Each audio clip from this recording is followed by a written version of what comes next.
मुइजुद्दीन मोहम्मद घोरी के हाथों तराई के दूसरे युद्ध में पृथ्वीराज चौहान की पराजय ने भारत का मानो मानचित्र ही बदल डाला था। हमारे इतिहासकार बड़े चाव से इस तथ्य को प्रकाशित करते हैं कि कैसे पृथ्वीराज चौहान की पराजय के पश्चात लगभग 800 से अधिक वर्षों तक भारत पर इस्लामी शासकों का शासन रहा। कुछ दिन पहले कट्टरपंथी नेता अकबरुद्दीन ओवैसी ने एक बार फिर इस तथ्य को दोहराते हुए हुंकार भरी और कहा, जो हमसे हमारी नागरिकता के प्रमाण मांग रहे हैं उन्हें सूचित कर दे कि हम मुसलमानों ने हिंदुस्तान पर 800 वर्षों तक शासन किया है। पर क्या यह प्रचलित कथन सत्य है? क्या इसका कोई तार्किक प्रमाण है? क्या कोई ऐसा तथ्य है जो इस उक्ति का खंडन कर सके?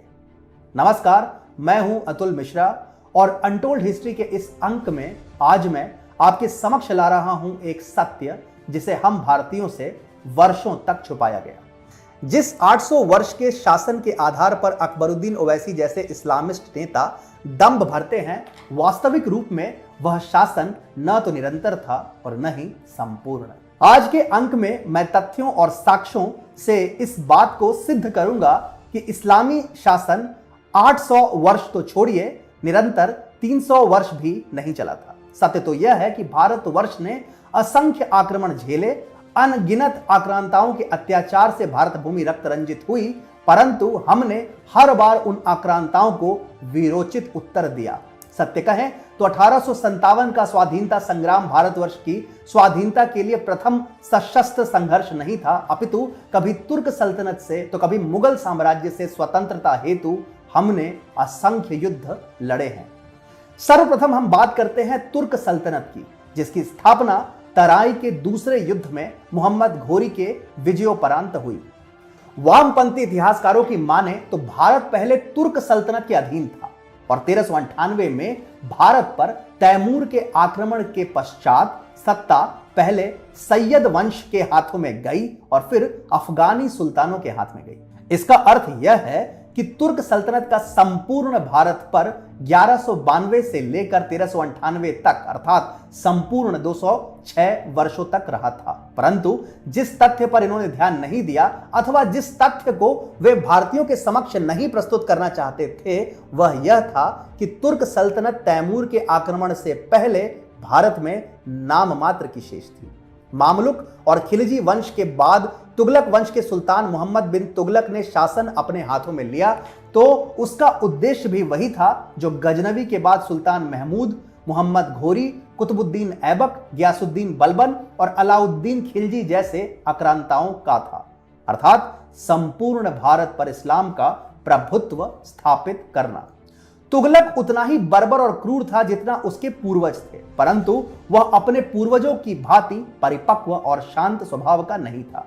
उसके राज्य में बर्बरता की सभी सीमाएं लंघित हो चुकी थी और उसके विरुद्ध विद्रोह शनह शनह दावानल के भांति प्रज्वलित हो रहा था। प्रसिद्ध इतिहासकार आरसी मजूमदार ने मोहम्मद बिन तुगलक पर आधारित अपनी पुस्तक द दिल्ली सल्तनत मोहम्मद बिन तुगलक में मुसन्नुरी नायक समूह के बारे में उल्लेख करते हुए लिखा, सुल्तान तुगलक के विरुद्ध अब राष्ट्रीय विद्रोह उमड़ चुका था, जिसे समर्थन देने के लिए हर क्षेत्र में कुशल सेनाएं उपस्थित थीं।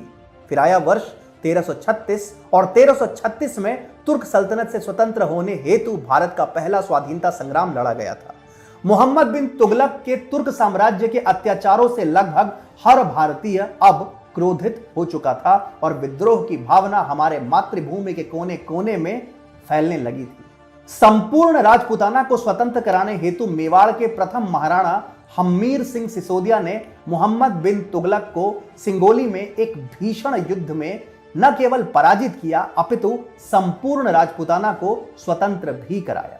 यह विजय संभवतः छुपाए नहीं छुप सकी, क्योंकि उसी वर्ष श्रृंगेरी मठ के संत विद्यारण्य से प्रेरित होकर हरिहर राय और बुक्का राय ने तेलंगाना में तुगलक के विरुद्ध न केवल विद्रोह किया अपितु उनकी सेना को परास्त कर विजयनगर के प्रसिद्ध साम्राज्य की स्थापना भी की।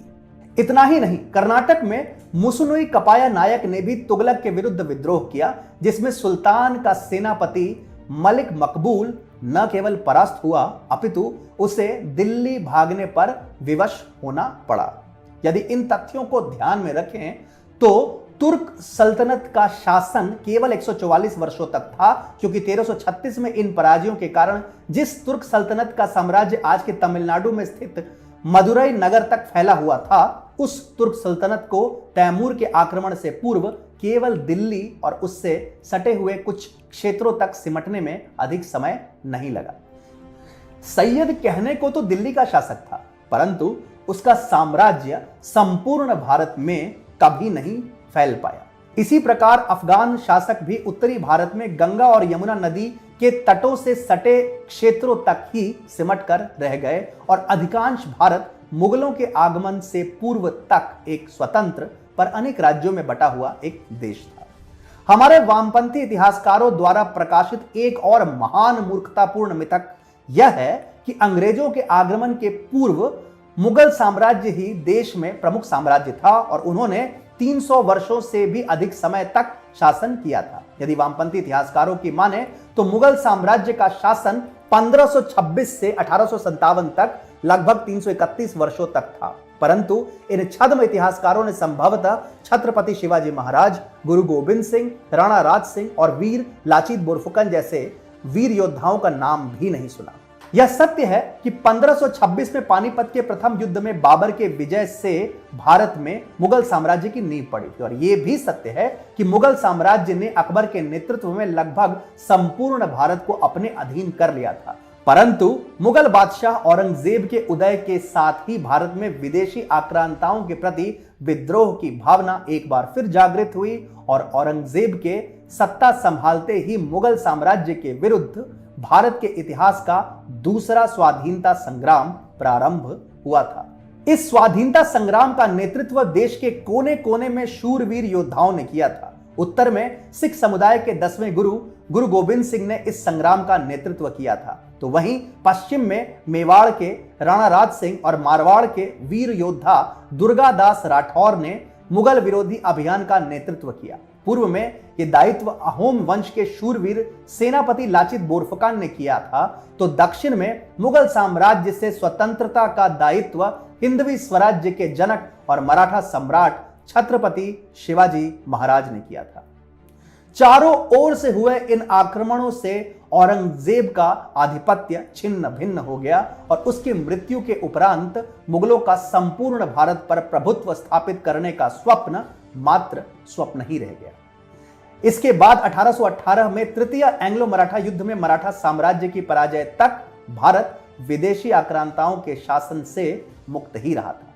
इस तरह तुर्क आक्रांताओं का शासन 144 वर्षों तक भारत के अधिकांश भागों पर रहा और यदि आप अफगान शासकों के शासन को मानते हैं तो भी सल्तनत का कुल शासन 250 वर्ष भी निरंतर नहीं चला। वास्तव में मुगलों का शासन 1526 से 1707 तक ही रहा था।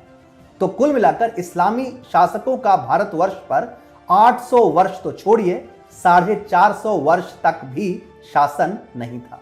स्वयं रोमेश चंद्र मजूमदार के शब्दों में 2 दशक के 2 कालखंड को छोड़ दें तो इस्लामी शासकों का संपूर्ण भारत पर एक छत्र राज्य कभी नहीं रहा था। कहीं ना कहीं किसी न किसी क्षेत्र में विदेशी आक्रांताओं के विरुद्ध विद्रोह अवश्य होता था। ऐसे न जाने कितने तथ्य हैं जिनसे वामपंथी इतिहासकारों ने हमें वर्षों तक अनभिज्ञ और अपरिचित रखा। दासत्व एक स्थिति नहीं, मानसिकता है। इतिहास मात्र कथा नहीं, सत्य का अन्वेषण है। यदि इतिहास मिथ्या हो, जहां एक वर्ग को श्रेष्ठ, वीर और विजेता के रूप में उल्लेखित किया जाए और दूसरे को दमित, शोषित और पराजित के रूप में दर्शित किया जाए, तो दूसरे वर्ग के मस्तिष्क में दासत्व के भाव का जन्म होना अवश्यम भावी है। ऐसा ही कुछ भारतवर्ष में भी हुआ। रोमिला थापर और इरफान हबीब जैसे इतिहासकारों ने हिंदुओं के अंदर दासत्व की भावना को दृढ़ करने का कार्य सुनियोजित शैली से किया। परंतु इतिहास मात्र कथा नहीं, सत्य का अन्वेषण है और जब जब अन्वेषण होता है तब तथ्य भी निकलते हैं और साक्ष्य भी, और जब वीरता के साक्ष्य तथ्यों के साथ निकलते हैं तब होता है दास भावना का संपूर्ण उन्मूलन। यह थी कथा असत्य को सत्य बताने की। इतिहास को मरोड़कर उसे अलग आकार देने की, वीर योद्धाओं के वीरता को छुपाने की और कथा हिंदुओं के अंदर दासत्व की भावना जगाने की। ऐसी ही कथाएं लेकर आता रहूंगा मैं आपके बीच अनटोल्ड हिस्ट्री के आगे के अंकों के साथ।